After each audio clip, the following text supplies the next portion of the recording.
Good afternoon, everyone. You are very welcome to the Irish Cancer Prevention Network's World Cancer Day Steps to Reduce Your Cancer Risk webinar. The panel will be delighted to receive any questions you may have. Please use the Q&A feature located at the bottom of your PC or laptop screen. If you're using an iPad, you will find this feature located at the top of your screen. Without further ado, I will now hand you over to your MC for today, Dr. Trina McCarthy, Director of Public Health, National Cancer Control Programme.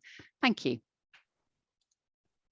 Good afternoon, and you're all very welcome to the Irish Cancer Prevention Network webinar, Steps to Reduce Our Cancer Risk for World Cancer Day 2022. The Irish Cancer Prevention Network, or ICPN, is a partnership between the HSE, National Cancer Control Programme, Breakthrough Cancer Research, the Marie Keating Foundation, the Irish Cancer Society, National Screening Service, and the Irish Skin Foundation. And together we collaborate on cancer prevention and risk reduction initiatives in Ireland. Cancer is the single biggest cause of death in this country, accounting for almost 1 in 3 deaths. But each individual's risk of getting cancer is influenced by a wide range of factors. There are things that we can't change, like our age and genetics, and things that we can change, like what we eat, whether we smoke, drink alcohol, exercise, or protect our skin from the sun. And according to the World Health Organization, 30 to 50% of all cancers are preventable through changes to lifestyle and environmental factors. And we can all take steps to reduce our risk of cancer. The ICPN information on steps to reduce your cancer risk can be downloaded using the link that will be shared in the chat function here today. Or you're also welcome to visit hse.ie/cancer prevention for further resources, and also you can view some past webinars there. So for today's webinar for World Cancer Day, we're joined by a great panel of speakers. They're going to cover the following: eating for health, radon exposure, skin protection, breastfeeding, and potential signs or symptoms of cancer. And you're very welcome to submit questions, which we'll try and answer in the background, as it's unlikely we'll have time for a live Q&A at the end. And just to remind you, if you could not submit any individual clinical queries, if you have any concerns about cancer or treatment for a loved one, then we'd recommend you discuss that with your GP. So I'm going to move on to introduce our first speaker, Louise Reynolds. Louise is a registered dietitian, communications manager with the Irish Nutrition and Dietetic Institute, which is the professional organisation for clinical nutritionists and dietitians in Ireland. And Louise will be presenting today on eating for health, steps to reduce your cancer risk. Over to you, Louise. Thank you very much, Trina. I'm delighted to be here, and I'm just going to share my screen now because I have some slides to share with you. And I think, can you all see those okay? Great. So as Trina said to you there, I am a registered dietitian, and I'm delighted to be here. And I've worked before with the Irish Cancer Prevention Network because obviously, you know, as a dietitian and with an interest and expertise in the whole area of what we eat, there is definitely a focus on eating well to help to reduce our risk of cancer. And of course, it would be great if we could, sorry, can I move on my slides there? Is that working okay there? You just need to put it into presenter mode for us, and then you should be able to move it along. I thought I had it in, I can see it on my screen in presenter mode, but sorry, is that not? Okay. We can see your full screen at the moment, Louise. Okay, I'm going to stop that share, and I'll just, I'm sorry about that. I had it in presenter, I have it in presenter mode there, ready to go. So let me just, apologies now for that. I'm going to just try this one more time. I'll share it one more time. This is when technology is great until it's not great. So now, if I go into presenter mode now, is that working? That's wonderful, Louise. Thank you. Okay, perfect. I'm sorry about that. So again, this is the first slide I wanted to share with you all. Can we avoid cancer? And as you heard Trina say already, unfortunately, no, we cannot rule out all risk. And in fact, you see there, I have the figure of 40% of cancers can be prevented through lifestyle. I think that Trina said between 30 and 50%. So I kind of went for somewhere in the middle. So again, we know that we can make changes, and that's why we're all here to talk to you today and help you to maybe pick out a few small areas that you might like to say, okay, maybe I could make that change, and we can all help to reduce our risk. And of course, the changes we make will have other benefits as well in terms of helping us to live a healthier life and perhaps to reduce our risk of other diseases as well, not just cancers. So we're talking about making small changes because we know that it's difficult to make lifestyle changes. You know, we are creatures of habit and it is hard to make changes. So really we want to kind of say, okay, there are a couple of things that you could focus on that you could change to help to reduce your risk and that of your family in terms of cancer prevention. So what I did was I went to have a look at the World Cancer Research Fund. They came out in 2018 with a number of scientifically based cancer prevention recommendations.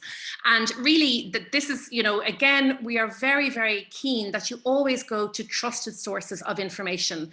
Because if you go online or you go to Instagram or you go to, you know, social media, it can be a little bit of a minefield at times when it comes to cancer, and particularly in terms of nutrition. So we would definitely advise that you base all of your kind of actions and your advice on a trusted source of information, whether that's your GP or talking to practice nurses or registered dietitians when it comes to nutrition. So all of these recommendations which the World Cancer Research Fund made included physical activity, lifestyle, and diet. So I'm just kind of focusing on the ones quickly that in terms of diet, what can we do? And I'm sure you're not surprised to see the first one I've pulled out here is eat more vegetables and fruit.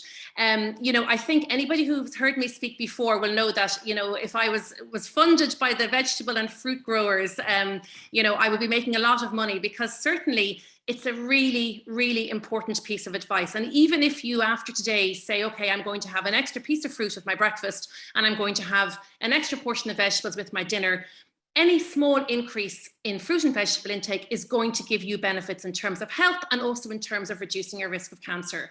And we know that the benefits to be found are based on the fiber that's found in the fruit and vegetables, also in a whole range of phytonutrients and antioxidants. You may have heard of these terms before. Vitamin C, as you know, is found in fruit and vegetables. And these antioxidants can, at the cell level in our body, can help to prepare our body or help us to reduce our risk of developing certain types of cancers. Of course, the more you eat, the lower the risk. So, you know, the recommendations are 5 to 7 portions a day. We know in Ireland, we're not really near that. On a population basis, we're in and around 2 to 3 servings a day is what people on average are eating. So fill your plate with colour, eat a rainbow. When you look down at your plate at dinner time, you should see lots of colour there. And that's a really good way to start to improve your diet and by eating more fruit and vegetables. The other thing you can include is more whole grains. And again, these are positive changes. People often think that registered dietitians are going to tell you, don't eat this, don't eat that. I have a little bit of that coming up, but at the moment it's all about positive messages, because really by making positive changes to our diet, we can have really strong impacts on our health. We know in Ireland that about 4 out of 5 of us are not getting enough fibre, and high fibre foods, particularly whole grains, are really linked to lower rates of bowel cancer. So if you increase your intake of whole grain foods, you can reduce your risk of bowel cancer. And in fact, some research studies have suggested that by eating 10 grams more of dietary fibre per day, you reduce your risk of bowel cancer by 10%. So again, you know, we know that there are other factors that cause cancer, but we are talking about this kind of, you know, in and around 30 to 50% of cancers that can be prevented. Eat more fibre, and that's going to be really good for your gut health and can help to reduce your risk of certain cancers. Things like peas, beans, and lentils are also great foods to include.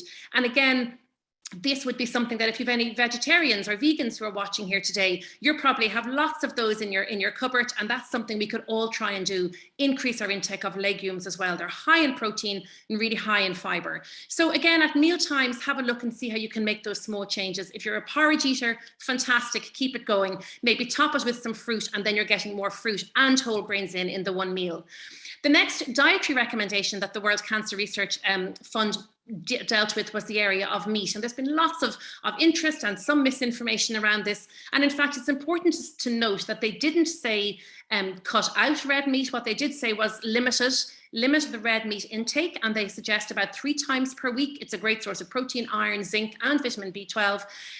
But again, the processed meats are a little bit different. So what we would suggest is going for quality over quantity. So that would mean go for a good piece of lean red meat less often. So, you know, a few times a week, mix up your proteins, have more fish, which is fantastic as well for heart health, particularly oily fish, and lean chicken, and also go for things like tofu or other sources, vegetarian sources as well of protein in there during the week for your main meals. So again, this processed meats, things like sausages, salami, chorizo, ham, we are kind of big eaters of these foods here in the average Irish diet. Again, any reduction in those can be beneficial for, particularly in terms of bowel cancer risk. So if you do have a look at your weekly intake and you're thinking, okay, where can I make some small changes? Maybe by eating less processed meats, because we do know that they can have a higher risk of leading to the cause of certain types of cancers, particularly in relation to bowel cancer. Another area then which they focused on was fast food. And again, you know, no prizes for guessing that this one would be in here. We know that these are foods we enjoy. However, they are high in fat and they're very low in nutrition. So we tend to say that they're not very nutrient dense foods. So there isn't really much in there in terms of the fiber I've already been talking about, or in terms of vitamins and minerals. Eat these foods occasionally. Again, by reducing the amounts of these foods, this can help to control your overall energy or calorie intake. And that can help you to maintain your best weight.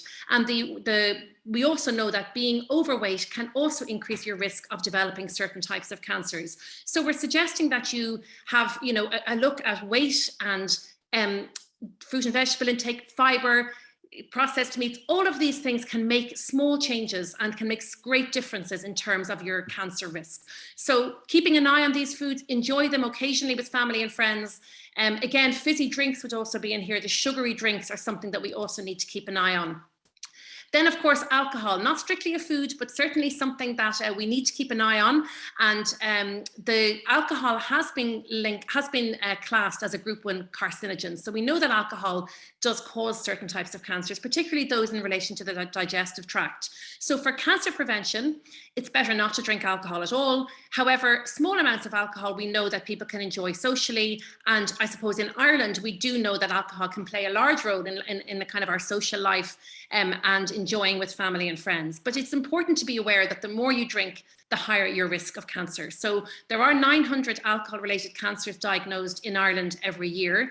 The recommendations per week, just to give you a guideline, are 11 servings for men and 17 for women. I said that the wrong way around. It's 17 for men and 11 for women in terms of your average, or in terms of a maximum intake. That's not a target. It's not something you should be aiming for, but it is a guideline that you should be drinking less than that.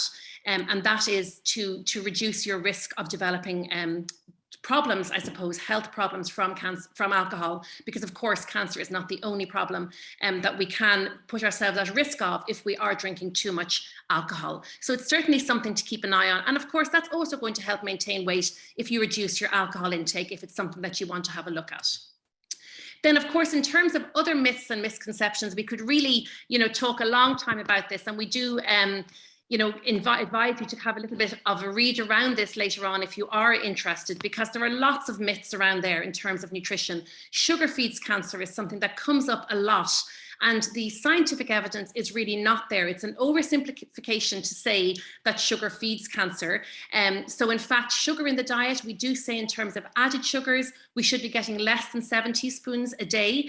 And the added sugars would be anything you're adding, whether it's table sugar or also the syrups and kind of honey, and all of those are classified as added sugars. So just keep an eye on the amounts. We don't need to avoid them altogether. Sugar that occurs naturally in milk and in fruit is not counted, because that comes in a package which is not added sugar, so it isn't counted in the same way. So do dietary supplements prevent cancer? Unfortunately not. There's no supplement that you can take that's going to outrun or outdo a bad diet. So certainly we all need to take vitamin D and folic acid for women who may become pregnant are the 2 supplements that are really important. But in terms of taking a supplement specifically to prevent cancer, unfortunately the science is not there. In terms of all fruit and vegetables you buy must be organic, again, that's something that we're often asked, and no, that's not true. The nutritional value that you can get from fruit and vegetables, it doesn't matter whether they are frozen or fresh or organic or non-organic. So obviously, that can be a bit of a good news for your wallet, because sometimes you may be paying more for organic, but it's not, the science is not there to suggest that you must only eat organic fruit and vegetables. Anything will help to increase your fruit and vegetable intake, and you will get the benefits from that for your health. Dairy products cause cancer. That's something, again, that we're often asked. And I would just highlight that there is no scientific evidence that dairy products cause cancer. And in fact, there's some evidence that the calcium in dairy products can actually be protective against certain types of cancers. So I think it will be really important that if you are someone who enjoys dairy products, we're talking about milk and cheese and yogurt here, they're great sources of calcium and very protective for bones. There was a book a number of years ago that kind of put a lot of doubt around dairy products. And again, I would just say go to trusted sources. A lot of anecdotal evidence can be published in books with no scientific basis. So do go to trusted sources, such as any of the organizations that are working and presenting to you here today. So finally, I just wanted to mention one book that the Breakthrough Cancer have published, and it was produced by Dr. Aoife Ryan and her team down in UCC. And there's a lot of information in there. All of the money goes to the cancer research, and also they have a lot of free resources as well. They are fabulous recipe books, which you can get from Breakthrough Cancer, which have all been written by registered dietitians. And again, check out indi.ie, and there's a lot of information there. So it was a whistle-stop tour there, Trina. I'll stop sharing my screen now. Sorry about that blip at the start. But thank you so much, everyone, for your attention, and I hope you enjoy the rest of the webinar. Thank you, Trina. Thank you so much for that, Louise. I was really, I hear something new every time I hear you speak. I learn something new, so thanks. I'm going to introduce our next speaker now, who's Dr. Mary O'Mahony. And Mary is a specialist in public health medicine and medical officer of health in HSE South. She leads in radiation nationally for public health and has worked with the Environmental Protection Agency Office of Radiological Protection and all public health matters relating to radon since 2003. So Mary is going to be presenting to us today on radon, steps to reduce your cancer risk. Over to you, Mary. Thank you, Trina. And I'm going to speak to you today about radon, which is responsible for 2% of all cancer deaths in Europe. I'll just share my screen there.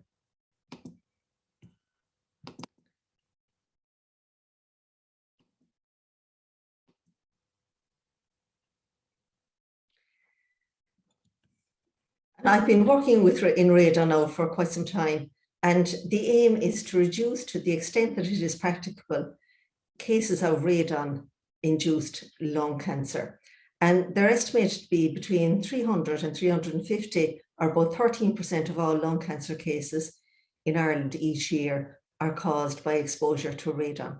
Now, in any individual case, it's not possible to say whether it was smoking or the radon was the cause of the cancer, because 85% of the radon cases will occur in existing smokers. But what is believed is that unless there was the exposure to both the smoking and the radon, that these cases, these 300 to 350 cases that occur in Ireland each year, would not actually happen. So we're all exposed to radiation. We may not be aware of it, but we are. So we have radiation coming from the sun and from outer space. And when we think of radiation, we mostly think of the X-ray or the other medical investigations that we have. But medical exposures count for only 13.5% of our annual radiation dose. And its radon is responsible for between 55 and 56% of the radiation dose to the population of Ireland.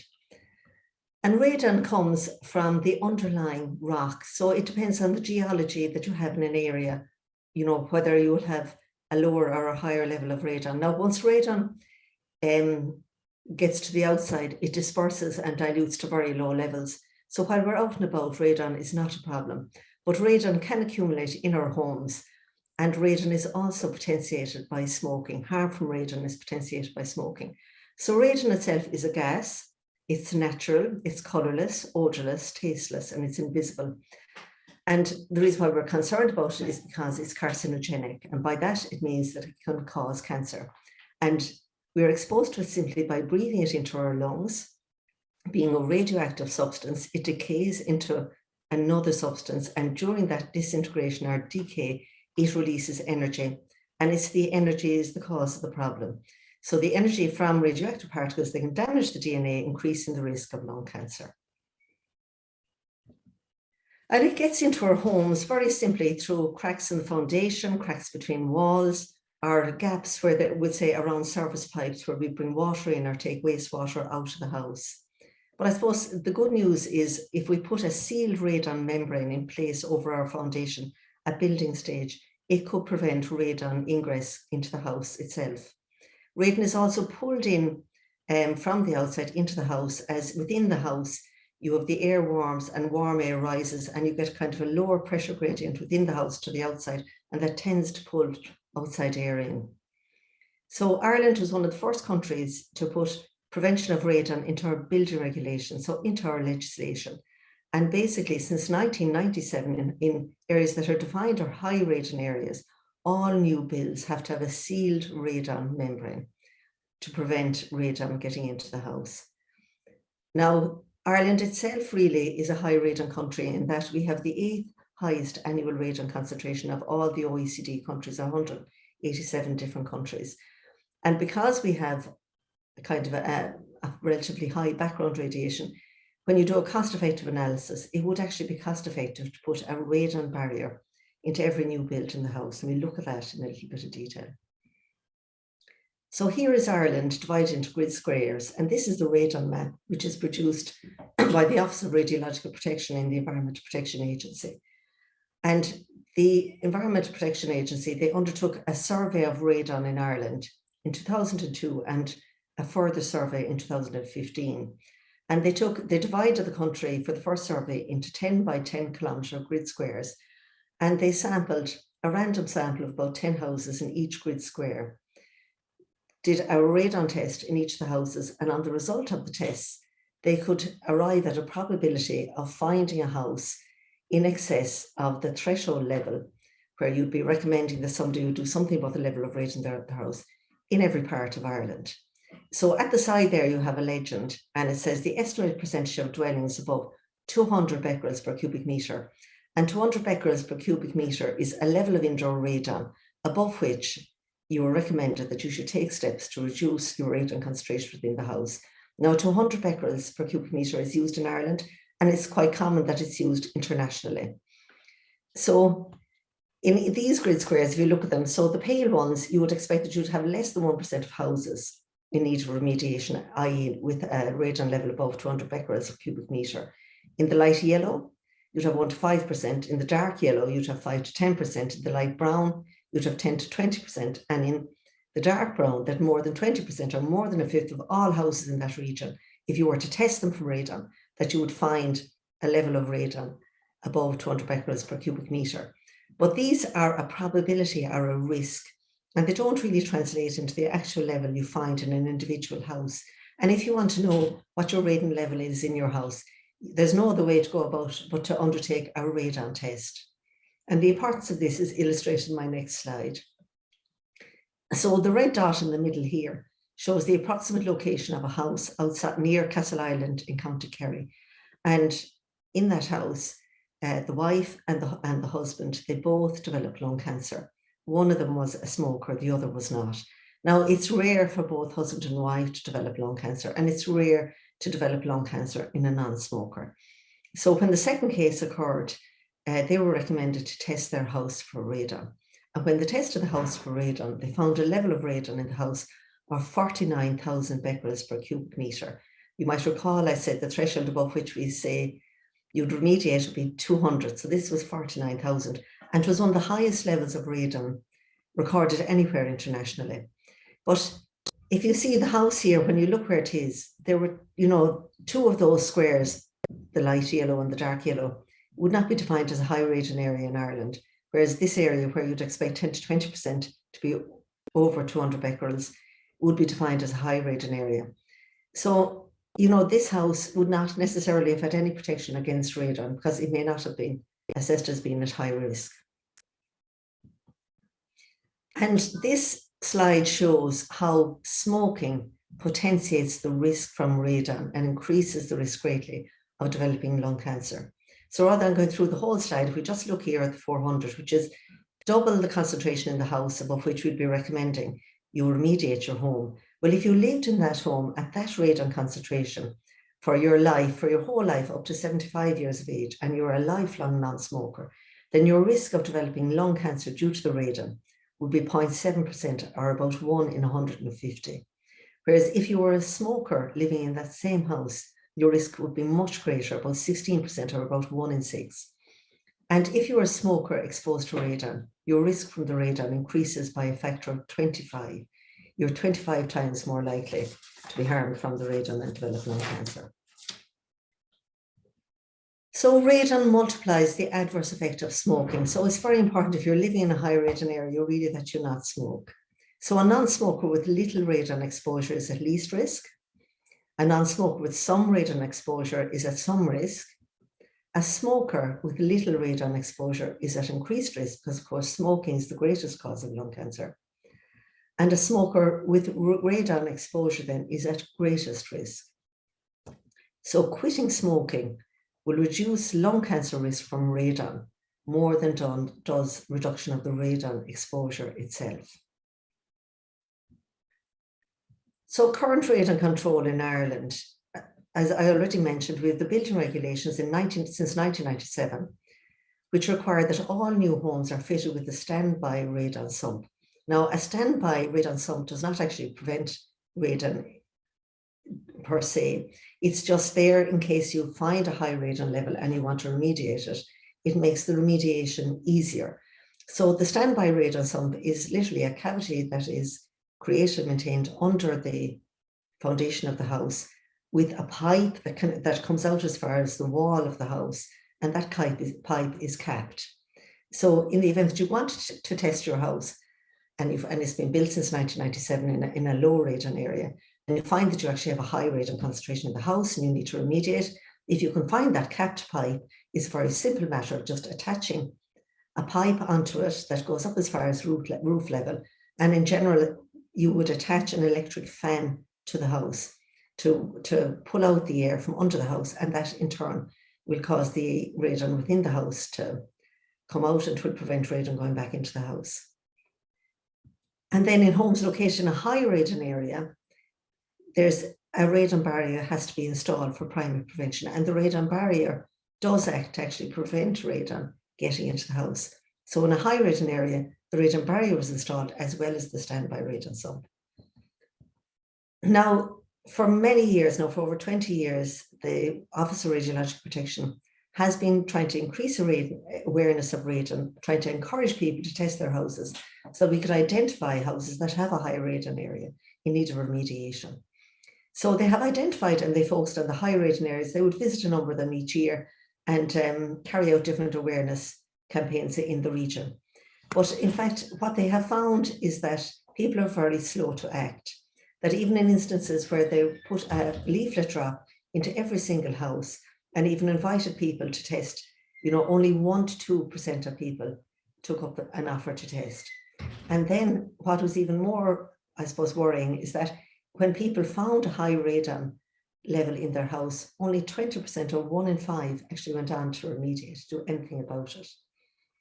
Now, under the Health and Safety and Welfare at Work Act, employers are required to identify all hazards within the workplace, and that would include radon. And the government has taken steps to test all schools and all guard stations and other high occupancy buildings for radon. And where they would have found an increase in radon, they have remediated it. For people who have been exposed to radon in their homes in the past, maybe unknowingly, well, the best thing is to eliminate the risk, to remediate the building, to reduce the radon concentration. And even a greater thing that you can do would be to reduce your risk, would be to stop smoking. And giving up smoking, I suppose, would be the biggest thing you could do to improve your health overall. So primary prevention, preventing radon getting into the house first day, is most cost effective. And seeing as trying to prevent radon getting in, we're trying to prevent the adverse effect of lung cancer. It really could be classified as a medical intervention. And all new medical interventions, are now being subject to a cost-benefit analysis, because once you start paying on one medical intervention, you're taking finite health resources from another use. So they're assessed as to whether there's a cost-benefit. And the National Institute for Clinical Excellence, called by NICE here in the UK, has criteria for assessing these. And there's a value put on a quality adjusted life year. And the value is about £29,000. And basically, When you apply this criteria and looking at the cost effectiveness of radon interventions, you find that the standby sump is not cost effective, remediation isn't cost effective, but prevention, both in a high radon area for the whole country, meets the criteria. It meets it very well as a health intervention, as a public health intervention to reduce the risk from radon. And this table is taken from the Environmental Protection Agency's report provided to the National Radon Control Strategy Group. Now, there's new Irish research. You know, we'll have recalled that I didn't say it. So basically, the introduction of the building regulations back in 1997 have actually reduced the overall radon concentration in Ireland by 13%. It used to be 89 becquerels per cubic metre, and now the average is 77 becquerels per cubic metre. But in high radon areas, the introduction of the building regulations, because they required the installation of a radon membrane, it had a much greater impact in high radon areas. And so it is really from the high radon areas, I suppose, the impact has occurred, but it reduced the radon concentration there by over 40%. But of course, 40% isn't 100%. And there's research to inform the best preventive measure for our national radon control strategy going forward. Research was undertaken to assess whether, instead of having the standby sump, that they were converted into a passive sump where you would include the pipe going to the roof. Would it make a difference? So what they found was, in the presence of a sealed membrane, a passive sump with no cowl and with no fan reduced radon levels by 65%, which is a good improvement of over 40%. And a passive sump with a cowl reduced radon levels by 75%. And I suppose what was good as well, the estimated cost per dwelling for the installation of a passive sump with a cowl is approximately 100%. So in terms of the marginal cost, if you're doing a new build of a new home, 100% really is €100 is a very modest cost. So there's now a recommendation to amend the 1997 building regulations to replace the requirement for a capped standby radon sump with a requirement to install a passive radon sump fitted with a static cowl in all new buildings. And this would be a very welcome development from a public health point of view. The second recommendation is the whole issue of the radon barrier. And from a public health perspective, we believe there should be a radon barrier installed in all new homes in the country and all extensions to existing homes. And of course, this research anyway has been done in the presence of a sealed membrane. So this research, which is beneficial, applies, you know, when there is a sealed membrane in the home.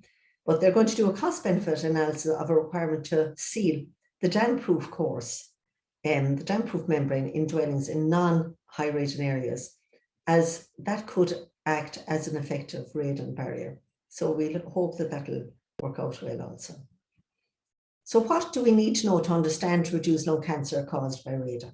Well, there's a need for radon barriers in new builds to prevent radon ingress and accumulation in living spaces, because it's within our homes we're exposed to the risk. There's a need for care in the installation of the radon barrier to assure efficient action. And so, you know, while you are doing your building, you know, when you do put down the radon barriers, you know, on a building site, there's a lot of heavy plant, heavy materials, you know, you actually have to safeguard and look after the radon barrier, you know, so that it isn't breached. The advisability of a radon test to confirm integrity and functioning of the radon barrier when you have taken up occupation in the house. And the advisability of a radon test in older buildings, because in buildings built before 1997, and I suppose buildings built in low radon areas, they don't have any prevention against radon as it stands at the moment. So, and you can get, you know, it's a probability of finding a house, whether it's in a lower or high radon area. And in Ireland, we have a very conservative definition of a high radon area. We define high radon where more than 10% of the houses would be expected to be over 200 becquerels per cubic metre. In the UK, they would use a level of 1% of houses being more than 200 becquerels per cubic metre to define it as a high radon area and in need of preventive measures. The radon detector is just a small little thing, about 3 to 4 centimetres in diameter, about a centimetre high. You get 2 of them. There's a list of radon testers available on the EPA website, and there's also a list of registered people who would remediate on the EPA website. There was a recent survey done showing that the cost of remediation could vary depending on circumstances between 400 and 1,500 if you did need to remediate. But the cost of getting the test done itself is only about 50–60 euros. So it's well worth doing. So basically you're sent the 2 radon detectors, you put one in your living room, one in your bedroom, you leave it there for 3 months, put it back into the package that you're given, and you send it back to the company to test it. Then they evaluate, they measure the radon, they have to seasonally adjust it depending on the months that you had it in your home to give you the average annual radon concentration for your home. And then the avoidance, probably the most important thing really, is the avoidance of cigarette smoking, especially in high radon areas. So thank you very much for your time. I'll pass back now to Dr. McCarthy for your next speaker. And on the EPA website, and it is just www.radon.ie, will take you straight to the radon page. There's a leaflet on radon on your health, on radon in homes and what you can do about it, and a very nice infographic which really summarizes what I've said. Thank you for listening and for your attention. Thanks very much, Mary, and we'll move on to our next speaker. So our next speaker is Maria McHenry. And Maria is a Cancer Prevention Officer at the HSE's National Cancer Control Programme, where she leads on the development and implementation of the National Skin Cancer Prevention Plan. And today Maria is going to speak about skin protection and steps to reduce your cancer risk. Thanks, Maria. Thanks very much, Trina. I'm just going to share my screen, so just bear with me a moment. Make this full screen. Okay, so delighted to be here today to talk to you all about being sun smart and protecting your risk of skin cancer. So I suppose here in Ireland, we sometimes think that Irish sun isn't real sun, but skin cancer is actually the most common cancer here in Ireland. And I suppose in Ireland, we often believe that we don't get enough sun, but the Irish sun is strong enough to cause damage. And in Ireland, we do need to protect our skin, especially between the months of April to September when UV rays are at their strongest. So I suppose spending time outdoors is good for us, both physically and mentally. So I suppose it's about having that balance there of going out, enjoying our time in the sun, but also protecting our skin. So as I said, it's one of the most common forms of cancer in Ireland, with just over 13,000 cases diagnosed annually. And I suppose the number of people diagnosed with skin cancer in Ireland is rising rapidly. So we're doing a lot of work at the moment in the area of prevention. We do know that between 2020 and 2045, that it's projected to more than double. I suppose the good news is that it is one of the most preventable cancers. So by protecting our skin, we can reduce our risk. The main cause is from UV rays from the sun and also from artificial sources such as sunbeds. Now, ultraviolet radiation is a component of sunlight, and overexposure to UV radiation can cause damage to the skin cells and also increase your risk of skin cancer later in life. So when we talk about UV rays, there are 3 different types. So there's UVA, UVB, and UVC. Now, UVC doesn't penetrate the Earth's atmosphere, so it's really UVA and UVB that we need to talk about today. So UVA has longer wavelengths. So you can see there on the screen that UVA goes through the epidermis into the dermis layer, and it's associated with skin aging. So when you think of the A, think of aging. When it comes to UVB, it has shorter wavelengths, so it tends to go to the epidermis layer, and it's associated with burning. So with the B, we think of burning. Now, UVA can penetrate through clouds. So that's why we do say even on cloudy days, we need to protect our skin, because UVA can still go through clouds. I suppose UVA can also go through glass. So it's really, really important that we do protect our skin. So both UVA and UVB are associated with skin cancer and also damage to the eyes. So on the screen here, you can see a photo of an American truck driver. So that shows on the right-hand side of his face, that skin aging and damage to his skin. And I suppose that's over a period of 28 years. Damage from UV rays is cumulative, so it doesn't just happen overnight. It happens over a number of years, and it can cause skin cancer and damage to the skin. So I suppose when we're looking at UV exposure, it's not the same for everyone. So a person's natural skin color influences their sensitivity to UV and also the risk of skin cancer. So this is classified on the Fitzpatrick skin type classification. So you can see on the image at the bottom of the screen, it ranges from 1 to 6. So I suppose it considers people's skin color and also how easily someone's skin reacts to sunlight. So whether someone burns easily or tans easily. A lot of people here in Ireland, I think it's about 70%, would have the fair skin type. So people with these skin types, I suppose, burn easily and tan poorly, so are particularly vulnerable and at risk of skin damage. Even though I suppose the incidence of skin cancer is lower in darker skinned people, they are still susceptible to the damaging effects of UV radiation. And although skin cancers are relatively rare for people with skin types 5 and 6, those that do occur are often detected later at more advanced stages. So I suppose regardless of whether you would tan easily or you would burn easily, we all need to protect our skin from the UV rays. I think a lot of us here may have experienced sunburn at some point of in our lives, and I suppose it's not a pleasant experience to get burned, and I suppose it's something you don't forget. So I suppose what we found is that a child that's badly burnt more than 3 times before the age of 20, they more than double their risk of skin cancer as an adult. So I suppose we really need to educate people from a young age that they need to protect their skin and have it as part of their daily routine. So when we talk about, I suppose, protecting your skin, we do say, especially between the months of April to September. And the reason for this is the UV index is normally 3 or above between the months of April to September. So the UV index is a scale that was developed by the World Health Organization, and it measures the ultraviolet radiation levels at the surface of the Earth. So as I said, it's between April to September particularly, we need to protect our skin. And the UV rays are generally strongest between the hours of 11 a.m. to 3 p.m. Now in Ireland, generally speaking, the UV index wouldn't go above 8. So I think when it was really, really hot in the summer of 2021, it got to about 8. But if it's 3 or above, we need to remember to protect our skin. On the Met Éireann website, we can check the UV index and see what it is day to day. But I suppose as a general rule, between the months of April to September, it's really important to protect our skin.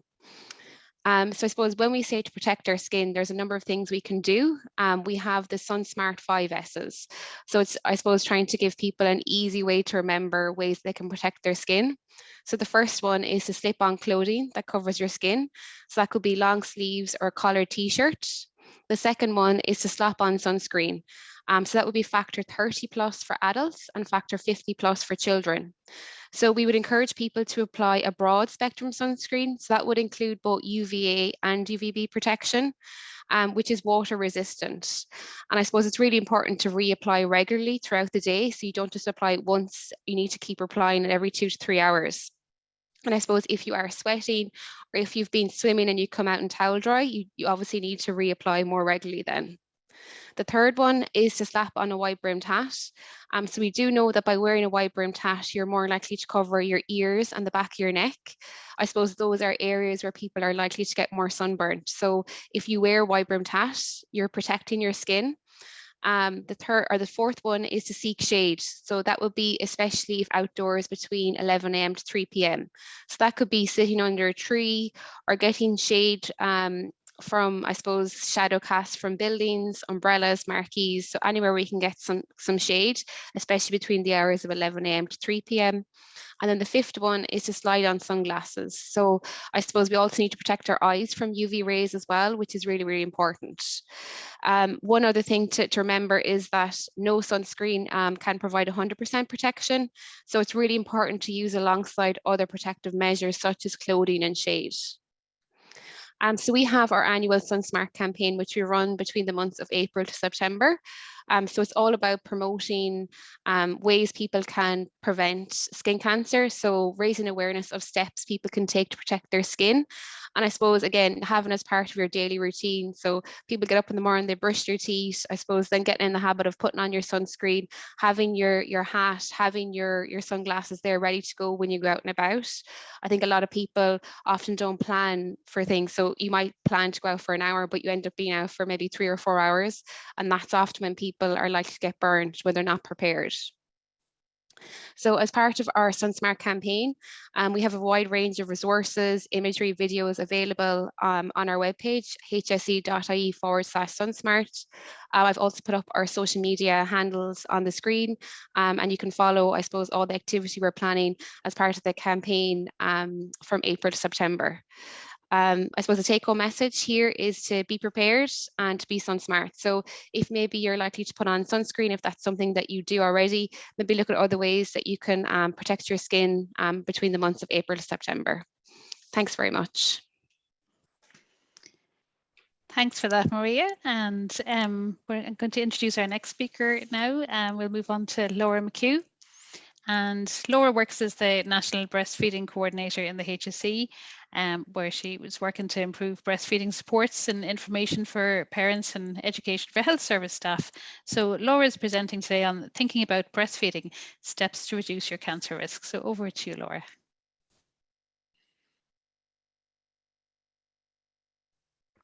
Just can't hear you just yet, Laura.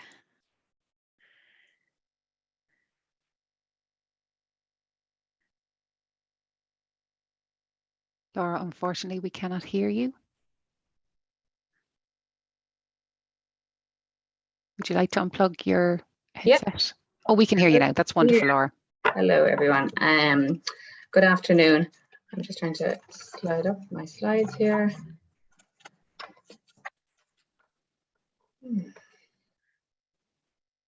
All right, this at the end of the presentation. I want to try and get it back up to the top.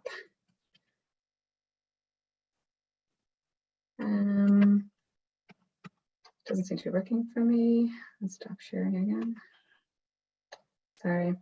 So I am delighted to be, I suppose, asked to speak around the importance of breastfeeding, and in this conversation around steps to reduce cancer, we don't often, I suppose, automatically think about breastfeeding in this way. So it's really nice to, I suppose, have an opportunity to kind of talk about breastfeeding in this context in terms of the protection of the benefits, you know, for mums. We know about 6 in 10 mums try breastfeeding every year, and that number is gradually improving. But how we feed our babies is a really, I suppose, personal and emotive topic in Ireland. So many families have not breastfed themselves in the past, or have experienced the trauma of trying really hard to breastfeed, but for maybe stopping sooner than they would have expected to. And there's a lot of pain associated with that, or maybe around the implications of not doing the best for their baby. And it can sometimes close down conversations. So like that, having an opportunity today to talk about the importance of feeding, you know, is really important. And I suppose it's really important to acknowledge that mothers are not to blame for not meeting their breastfeeding goals. How we feed our babies in Ireland is a real public health issue, and it requires support, action across, you know, government departments, HSE services, community agencies, employers, and wider, you know, and wider society. So, just wanted to talk in terms of this specific piece around breastfeeding and cancer risk. Sorry, my slides just won't go down there. You know, I might stop sharing, and if you wouldn't mind putting them up. It doesn't seem to be working for me specifically. That's okay. Can we just ask if the background team could share them for you, and then you could talk to the slides? Would that work? Yeah. So just about breastfeeding and, you know, cancer risk, you know, we know for sure, and there's really clear evidence that breastfeeding can reduce the risk of developing breast cancer, and you know, and some kind, you know, and ovarian cancer. And there's kind of thought to be two main reasons for this: that it's the reductions in the level of certain hormones in the bodies, in our body. Our ovaries don't produce eggs as often when we're breastfeeding, and this delay in the menstrual cycle reduces a woman's lifetime exposure to, you know, to estrogen.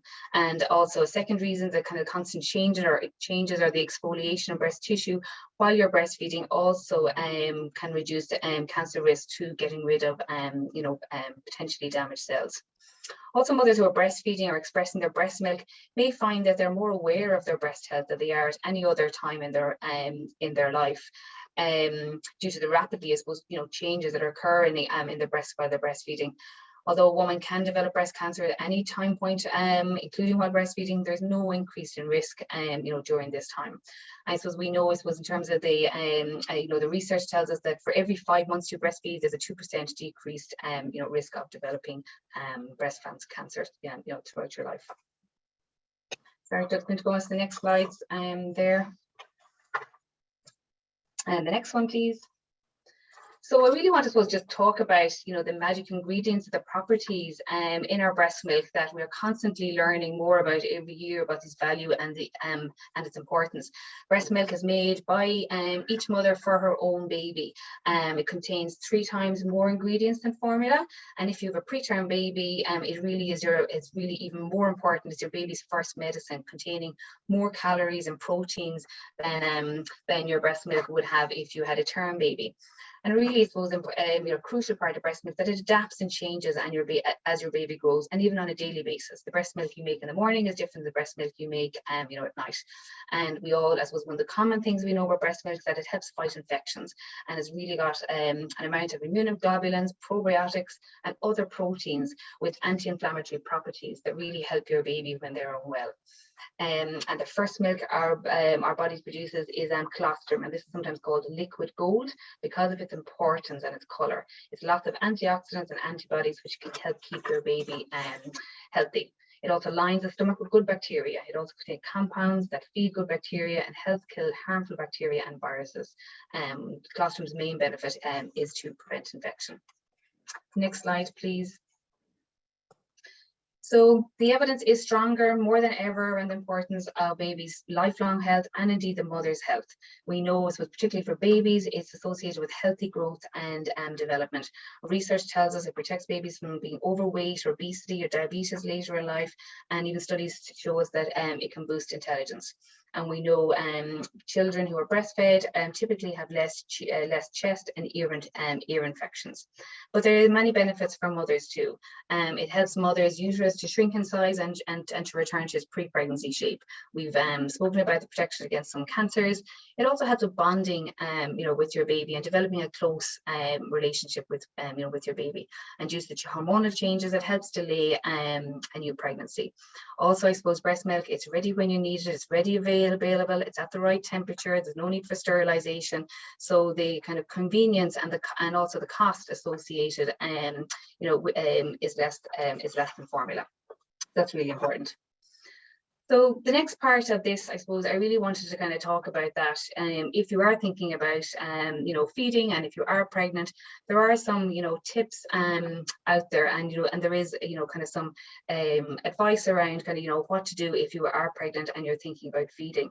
I suppose, and the first kind of take home is that try to learn as much as you can about feeding. When you're pregnant, really, I suppose, being prepared around what to expect and what's normal in those early stages. Like having a new baby is overwhelming, anyway, and then you're trying to learn new skills. So kind of, being as kind of prepared as you can in terms of gathering in the information, going to education classes, talking to other mothers, and really importantly, to discuss any issues and concerns you have with your midwife, your GP, and your practice nurse, your public health nurse throughout your antenatal visits.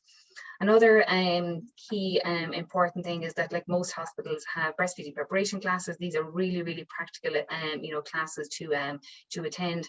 Also, there are breastfeeding support groups all around the country, and it's really helpful if moms kind of go to these classes when they're pregnant. It helps to break the ice and to make that kind of connecting with other mothers, easier after the baby is gone. That if you've actually gone to these groups beforehand and you know where it's on, and kind of who the facilitator is, and it just kind of makes that whole transition to getting this kind of mother to mother support after your baby is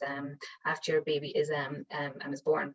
And as Louise kind of and other presenters have talked to, alluded to, really important, I suppose, when you're pregnant, to be careful around where you get your information, and certainly sourcing HSC resources and safe food resources is really important. I suppose more so than ever in terms of feeding, there are kind of there's lots of opportunities for industry funded information, and research tells us that parents' behaviours and choices around infant feeding are directly related to some advertising practices from the formula industry, and our international and national laws around kind of advertising on social media, TV, radio, influencers are looser than those of us in the health service would like, and it can influence people's decision around feeding. So just caution, I suppose, in terms of where you're getting your information from. The next slide, please. So also, sorry, just in terms of support, I'll raise it, I'll raise in this level either as well. But this is a really busy slide, but I suppose the take home here is that there is support out there that if you are thinking about breastfeeding or you've just had a new baby, it's all, it can all be very overwhelming, but just, to kind of re-emphasize there are supports out there, and don't hesitate to, to contact them. All the details of the HSE and the voluntary supports are all available on mychild.ie.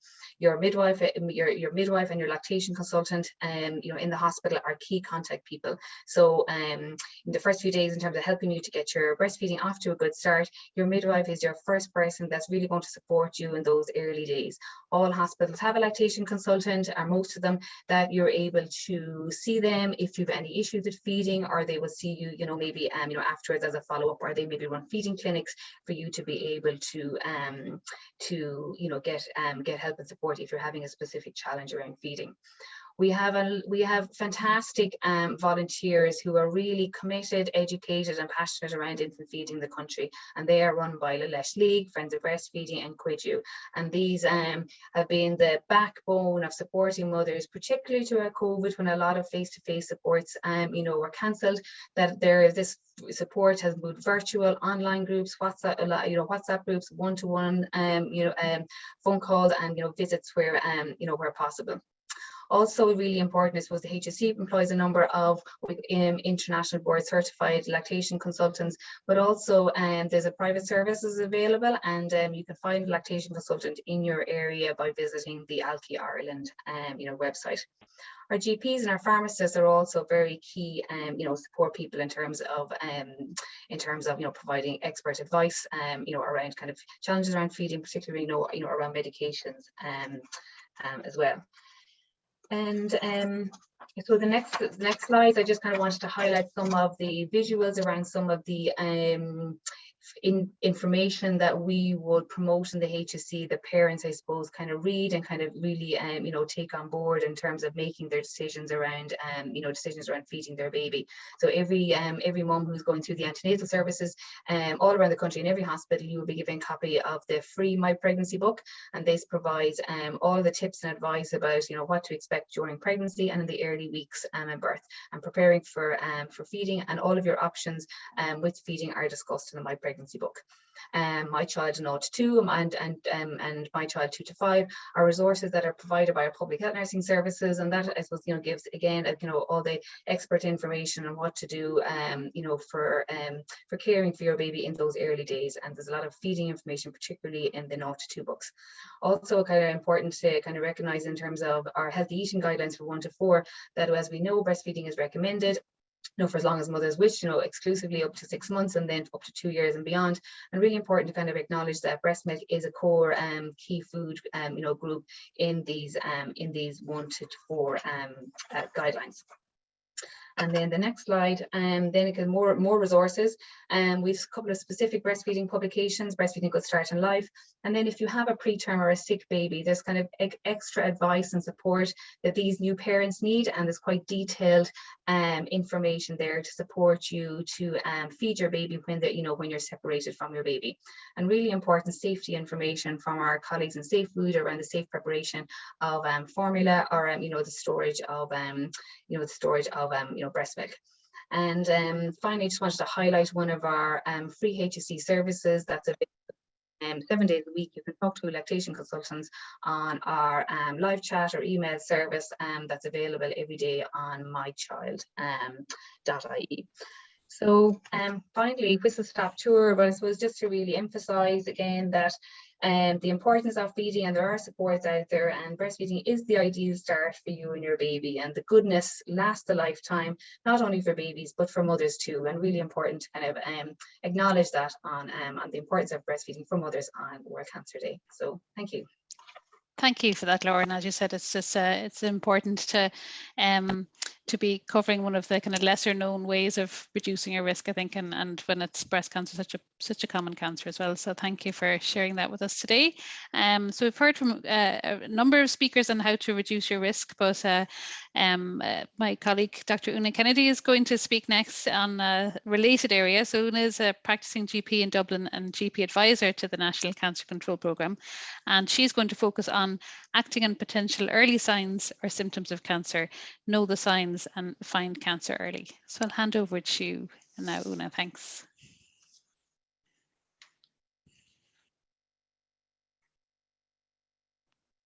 Okay, thanks, Trina. Can everyone see my screen? Yeah, you're just not in presenter mode yet now, but we can see the slides, yeah. Okay, so where do I find presenter Probably mode? slideshow in the middle, let's say this. Okay, I can't see it. Una, if you'd like to scroll, bring your cursor down to the bottom right-hand corner of the screen, you should see, you've zoomed in. Oh, there. perfect. Okay, got it? Yeah, you're up there. Thanks. Thanks, Trina. Thanks, Trina, and thanks everyone for joining today to talk about this really important topic. So how to detect cancer early if you end up having cancer. There's over 200 cancers in humans, and I always think that's an awful lot of humans and an awful lot of cancers, and it can feel quite overwhelming. This chart shows data from the National Cancer Registry, and if I can draw your attention to the grey bars at the far right of the screen, if you look at the bottom of those grey bars, you can see the top 5 cancers in Ireland. They're prostate, breast, colorectal, that's bowel, lung, and melanoma of the skin. Those 5 cancers, 4 in men and 4 in women, will account for almost 60% of all the invasive cancers you will see in Ireland. So those are the ones I'm going to focus on today. And what does it look like for men and women? Well, this is what it looks like. For men, prostate cancer accounts for almost 1 in 3 of all invasive cancers that we will see in this country, followed up by colorectal, followed up by lung, and followed up by melanoma. When you look at women, there is a remarkably similar picture for women. If you just substitute the word prostate for breast, it's almost identical. Breast cancer accounts for 1 in 3 invasive cancers in women, followed up by lung, followed by colorectal, and followed by melanoma. So 4 in men and 4 in women, and they will account for almost 60%, well over half of all the invasive cancers that you'll see. And why are we so bothered about early detection? Well, this is why. We know that cancer is very broadly divided into 4 stages, stage 1 being early stage and stage 4 being late stages. And this chart shows your chances of survival in Ireland if you're picked up with early stage versus late stage for those 5 common cancers. The green blocks show your survival for 5 years if you're picked up at stage 1, and the red blocks show your survival for 5 years if you're picked up at stage 4. And what you can see very clearly is that for most of the really common cancers, if you're picked up at an early stage, your chances of survival are really quite good. They're in the high 90s, but they drop quite dramatically if you're picked up at stage 4. And I'd like to draw your attention particularly to bowel cancer, where at stage 1, your survival is 95%. At stage 4, your survival is just 11%. Bear those numbers in mind when we talk about bowel screen in a few minutes' time. So just to go through, we'll fly through some of the common signs and symptoms for these cancers, kicking off with prostate cancer. So signs and symptoms you might expect with prostate cancer would be passing urine more often, getting up at night to pass urine, difficulty passing urine, and urgency. That's when you have to get to the bathroom in a terrible hurry.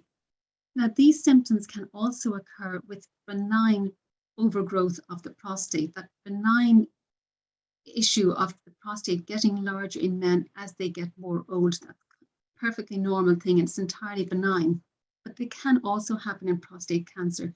So if you have these symptoms, you shouldn't panic. More than likely, they won't mean that you've cancer, but they probably should get checked out. Passing blood, urine, or the semen would not be typical of benign overgrowth of the prostate. For breast cancer, well, we all know that we have a breast screening program in Ireland, and we can't really talk about breast cancer without mentioning it at least. It's open to all women aged between 50 and 69, and they get a mammogram every 2 years. Breast Check, the breast screening program, is picking up about 1/3 of our breast cancers in Ireland at the moment. So it's a very effective screening program, and if you're not enlisted in it, probably you should think about getting signed up to it. However, even if you are attending Breast Check regularly and having your mammograms, and even if you're falling outside the age range for screening, you can still develop cancer, notwithstanding all of that. And these are some of the signs and symptoms that you should look out for. The big one we all know about is the lump, be it a lump in the breast itself or a lump in the armpit. The other sign you'd look for would be lumpiness, and that would be if one breast is lumpy compared to the other, or if there's an area within one breast that's more lumpy compared to another area. You may not, of course, have a lump at all. You may have nipple discharge from one or both nipples. You may have nipple retraction, and that's where the nipple normally protrudes, but where it's dragged back into the breast and sunken in the breast. There can be skin changes such as ulcers or eczema that won't go away, or dimpling of the skin. And this is where the skin develops a thickened, pockmarked appearance, a bit like the skin of an orange peel. And finally, breast abscess. Next one up is bowel cancer. And again, like breast cancer, we can't talk about bowel cancer without mentioning bowel screening. And this is our bowel screening program. It's available to all men and women. It's really the only cancer screening available to men in Ireland. All men and women between 60 and 69. It's every 2 years and it's a fit test. So you phone up or you go online, you register, and they send you out this kit. And it has a little blue turquoisey kind of dipper in it. That comes out to your home. You dip it in the bowel motion, package it all up and send it back to Bowel Screen via free post. Bowel Screen is really good at picking up early stage cancer. So you remember what I was saying about your survival for 5 years being 95% if you picked up at stage 1 bowel cancer, 11% if you picked up at stage 4. Well, 60% of the cancers found on Bowel Screen are stage 1 or 2. It's really good at picking up bowel cancer early. So it would be strongly advised for all people within this age group to consider signing up for Bowel Screen. However, if you do develop bowel cancer, these are the signs and symptoms that you might expect. Rectal bleeding, that's prolonged, typically going on for more than 6 weeks. A change in bowel habit, particularly diarrhea, going on for more than 6 weeks. A low blood count with a low iron called ferritin. Unexplained weight loss that you haven't been trying to achieve. A mass in the tummy or in the rectum if somebody examines you. And finally, family history, which of course is not a sign or a symptom, but if you have a strong family history of bowel cancer in a parent, a child, or a sibling, especially at a young age, that might put you at increased risk. Lung cancer mightn't be well known, but lung cancer is Ireland's biggest cancer killer. It's not our biggest cancer, but it's our biggest cancer killer. And the one sign that everybody thinks about is coughing up blood, hemoptysis. And right enough, if you have hemoptysis, it should be checked out. But the problem with hemoptysis, coughing up blood, is that it's not a common first sign of lung cancer. Only 20% of people with lung cancer will ever have hemoptysis at any stage of their disease process. And it's a first symptom in just 5% of lung cancers. So certainly get it checked out if you have it, but you can't be waiting for blood to come up. You can't be sitting at home thinking, I'm grand as long as I don't cough up blood. It doesn't work like that for lung cancer. Unfortunately, this is a busy slide. Unfortunately, the signs and symptoms of lung cancer can be very vague. It's not like breast where there's a big signal symptom like a lump, or even bowel where there's a big signal symptom like passing blood. The signs and symptoms of lung cancer can be vague to start off with. This slide is available on the NCCP website. And what we've done is combined the typical symptoms of lung cancer with the person who's most at risk. So who's at risk? Men and women, older age, usually over 50, smokers, ex-smokers, and passive smokers. Lung cancer is strongly associated with socioeconomic deprivation, and as Mary mentioned earlier, it's associated with high levels of radon. So that's the person who's at risk. The signs you might get would be a cough or a changing cough in somebody who always is coughing, like a smoker, appetite loss or weight loss that you haven't been trying to achieve and you can't explain, a new cough in somebody who's never coughed before, particularly if it goes on for more than 6 weeks, chest or shoulder pain, becoming easily breathless compared to what you would have been. So, for example, if you say, I could always walk down to the shop to get the newspaper, I can't anymore, I get out of breath, consider that. Or if you're really, really tired compared to what you used to be. And finally, the last common cancer, melanoma skin cancer. As Maria said, most of the skin cancers in Ireland are associated with sun exposure, so we need to keep out of the sun in this country. We should be checking our skin regularly, and if you do check your skin, think A, B, C, D, E.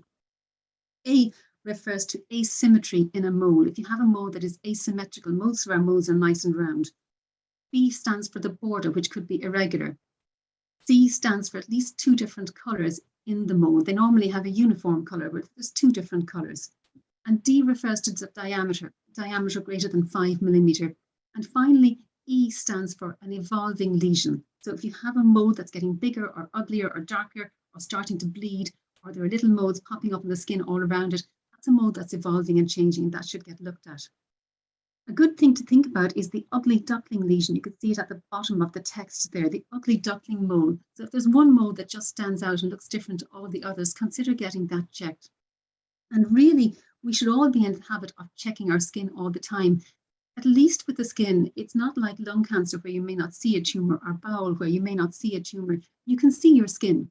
And there's a strong argument that we should all get into the habit of checking our skin every day. You hop out of the shower, take a good look and check for anything unusual.